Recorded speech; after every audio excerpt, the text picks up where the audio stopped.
ਹੋਂਦ ਵੇਖ ਰਹੇ ਹੋ ਤੁਸੀਂ। ਜਿਵੇਂ ਕਿ ਸੰਗਤ ਜੀ ਤੁਸੀਂ ਜਾਣੋ ਕਿ 25 ਤਾਰੀਖ ਤੋਂ ਅਸੀਂ ਤੁਹਾਡੇ ਨਾਲ ਇੱਕ ਚੀਜ਼ ਨੂੰ ਲੈ ਕੇ ਲਾਈਵ ਸੀ। ਉਸੇ ਸਾਡੇ ਵੀਰ ਇੰਜੀਨੀਅਰ ਗੁਰਮੀਤ ਸਿੰਘ ਜੀ ਜੋ 25 ਤਾਰੀਖ ਤੋਂ ਲਾਪਤਾ ਸਨ, ਅਤੇ ਕੱਲ੍ਹ ਹੀ ਜੋ ਸਾਡੀ ਖਬਰ ਆਈ ਸੀ ਕਿ ਉਹਨਾਂ ਦੀ ਡੈੱਡ ਬੋਡੀ ਸਾਨੂੰ ਦਰਿਆਏ ਜੇਹਲਮ ਤੋਂ ਮਿਲੀ, ਅਤੇ ਉਸ ਰਾਹੀਂ ਕੁਝ ਅਫਵਾਹਾਂ ਜੋ ਨੇ ਉਹ ਸਾਡੇ ਸਮਾਜ 'ਚ ਫੈਲ ਰਹੀਆਂ ਨੇ।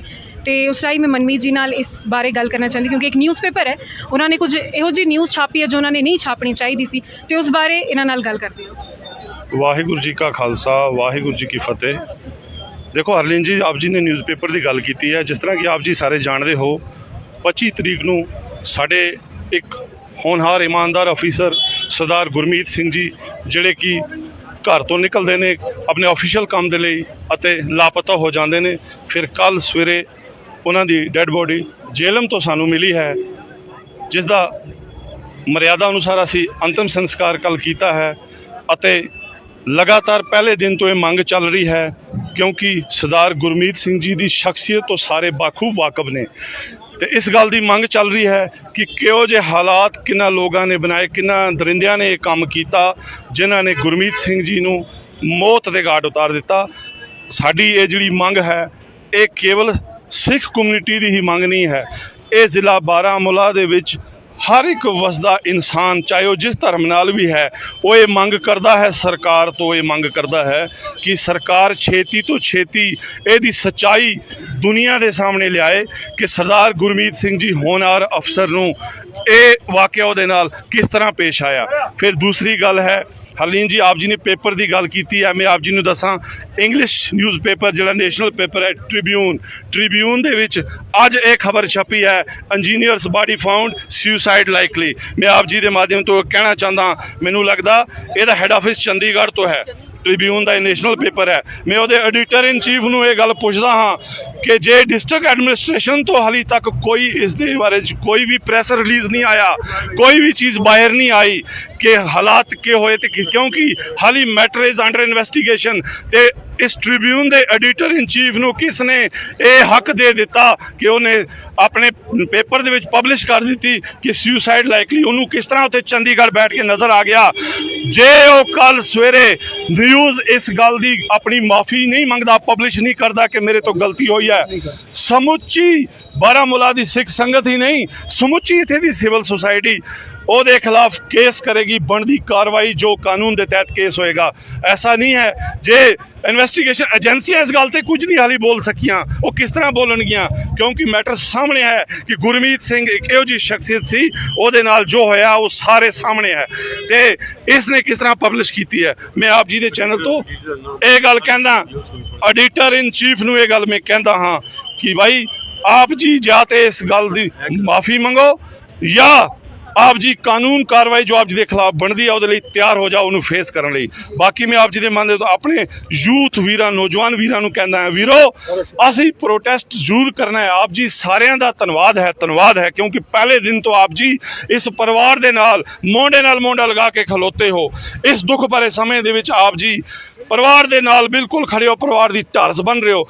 ਲੇਕਿਨ ਅਸੀਂ ਆਪਣੀ ਮੰਗ ਵੀ ਰੱਖਣੀ ਹੈ ਤੇ ਕਾਨੂੰਨ ਦੇ ਅਦਾਰੇ ਵਿੱਚ ਰਹਿ ਕੇ ਮੰਗ ਕਰਨੀ ਹੈ।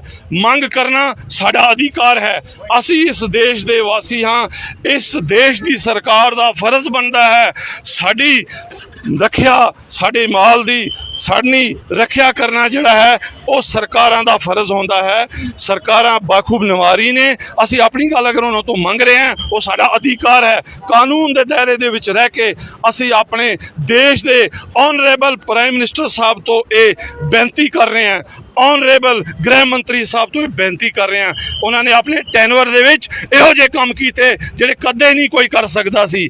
ਅਸੀਂ ਉਹਨਾਂ ਤੋਂ ਬੇਨਤੀ ਕਰਦੇ ਹਾਂ ਕਿ ਗੁਰਮੀਤ ਸਿੰਘ ਜੀ ਸ਼ਖਸੀਅਤ ਦੇ ਨਾਲ ਜੋ ਹੋਇਆ ਉਹ ਛੇਤੀ ਤੋਂ ਛੇਤੀ ਦੁਨੀਆ ਦੇ ਸਾਹਮਣੇ ਲਿਆਇਆ ਜਾਏ ਕਿ ਕੌਣ ਲੋਕ ਇਸ ਦੇ ਪਿੱਛੇ ਸਨ, ਕਿਉਂਕਿ ਡਿਪਾਰਟਮੈਂਟ ਵੱਲ ਇਸ਼ਾਰਾ ਜਾ ਰਿਹਾ ਹੈ। ਡਿਪਾਰਟਮੈਂਟ ਦੇ ਆਫੀਸਰ ਵੀ ਇਸ ਗੱਲ ਨੂੰ ਅੱਜ ਕੰਡੋਲੈਂਸ ਕਰਨ ਜਦੋਂ ਪਰਿਵਾਰ ਦੇ ਸਾਹਮਣੇ ਆਏ ਸਨ, ਉਹ ਕਨਫੈਸ ਕਰਕੇ ਗਏ ਨੇ ਕਿ ਡਿਪਾਰਟਮੈਂਟ ਦੇ ਅੰਦਰ ਕੁਝ ਲੂਪ ਹੋਲ ਸਨ ਜਿਨ੍ਹਾਂ ਨੇ ਇਹ ਸਾਰੀ ਕਹਾਣੀ ਰਚੀ, ਤੇ ਗੁਰਮੀਤ ਸਿੰਘ ਜੀ ਦੀ ਇੱਕ ਸੰਤ ਸੁਭਾਅ ਵਾਲੀ ਸ਼ਖਸੀਅਤ ਦੇ ਨਾਲ ਇਸ ਤਰ੍ਹਾਂ ਹੋ ਗਿਆ, ਜਿਨ੍ਹਾਂ ਦਾ ਇੱਕ ਡੈਡੀਕੇਸ਼ਨ ਦੇ ਨਾਲ ਕੰਮ ਸੀ। ਗੁਰੂ ਦੇ ਦੱਸੇ ਹੋਏ ਹੁਕਮਾਂ ਤੇ ਪਹਿਰਾ ਦੇਣ ਵਾਲੇ ਗੁਰਸਿੱਖ ਸਨ, ਨਿਤਨੇਮੀ ਸਨ, ਗੁਰਦੁਆਰਾ ਸਾਹਿਬ ਰੋਜ਼ ਜਾਣ ਵਾਲੇ ਇੱਕ ਸ਼ਖਸੀਅਤ ਦੇ ਮਾਲਕ ਸਨ, ਗੁਰੂ ਸਾਹਿਬ ਦੇ ਦਰਸ਼ਨ ਕਰਨ ਨੂੰ ਰੋਜ਼ ਗੁਰਦੁਆਰਾ ਪਾਤਸ਼ਾਹ ਛੇਵੀਂ ਜਾਂਦੇ ਸਨ। ਆਪਣੇ ਕੰਮ ਦੇ ਨਾਲ ਕਿਸ ਤਰ੍ਹਾਂ ਹੀ ਉਹ ਡੈਡੀਕੇਸ਼ਨ ਵਿਖਾਉਂਦੇ ਸਨ, ਉਹਨਾਂ ਦੇ ਸੀਨੀਅਰ ਅਫਸਰ ਬਾਖੂਬ ਕਹਿ ਕੇ ਗਏ ਨੇ। ਲੇਕਿਨ ਜੇ ਅੱਜ ਡਿਪਾਰਟਮੈਂਟ ਨੇ ਇਹ ਗੱਲ ਮੰਨੀ ਹੈ, ਮੇਰੀ ਬੇਨਤੀ ਹੈ ਇਨਵੈਸਟੀਗੇਟਿਵ ਏਜੰਸੀਆਂ ਦੇ ਪਾਸ ਉਹ ਡਿਪਾਰਟਮੈਂਟ ਨੂੰ ਪੁੱਛਣ ਅਤੇ ਉੱਥੋਂ ਉਹਨਾਂ ਨੂੰ ਲੀਡ ਮਿਲੇਗੀ ਤੇ ਛੇਤੀ ਤੋਂ ਛੇਤੀ ਇਹ ਜਿਹੜੀ ਚੀਜ਼ ਹੈ ਇਸ ਪੂਰੀ ਸਮੁੱਚੀ ਵਿਸ਼ਵ ਭਰ ਦੀ ਲੋਕਾਈ ਦੇ ਸਾਹਮਣੇ ਆ ਜਾਵੇ ਕਿ ਇਹ ਕਿਹੜੇ ਦਰਿੰਦੇ ਸਨ ਜਿਨ੍ਹਾਂ ਨੇ ਇਹ ਕੰਮ ਕੀਤਾ। ਹਰਲੀਨ ਕੌਰ ਜੀ ਬੇਟਾ ਆਪ ਜੀ ਦਾ ਅਤੇ ਸਨੀ ਖਾਲਸਾ ਜੀ ਦਾ ਅਸੀਂ ਬਹੁਤ ਬਹੁਤ ਧੰਨਵਾਦ ਕਰਦੇ ਹਾਂ।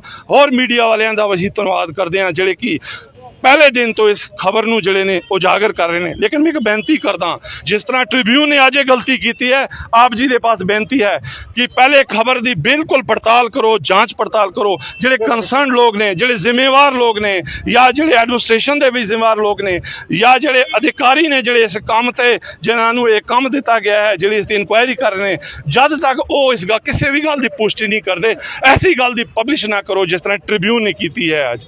ਆਪ ਜੀ ਦਾ ਬੇਟਾ ਬਹੁਤ ਬਹੁਤ ਧੰਨਵਾਦ। ਵਾਹਿਗੁਰੂ ਜੀ ਕਾ ਖਾਲਸਾ, ਵਾਹਿਗੁਰੂ ਜੀ ਕੀ ਫਤਿਹ। ਤੇ ਸੰਗਤ ਜੀ, ਜਿਵੇਂ ਕਿ ਮਨਮੀਤ ਜੀ ਨੇ ਸਾਨੂੰ ਦੱਸਿਆ ਕਿ ਮੀਡੀਆ ਦਾ ਕੰਮ ਹਮੇਸ਼ਾ ਇੱਕ ਕੰਮ ਹੁੰਦਾ ਹੈ, ਉਹ ਹੈ ਸੱਚ ਨੂੰ ਪਹੁੰਚਾਉਣਾ, ਨਾ ਕਿ ਝੂਠ ਨੂੰ ਪਹੁੰਚਾਉਣਾ ਤੇ ਲੋਕਾਂ ਨੂੰ ਭੜਕਾਉਣਾ।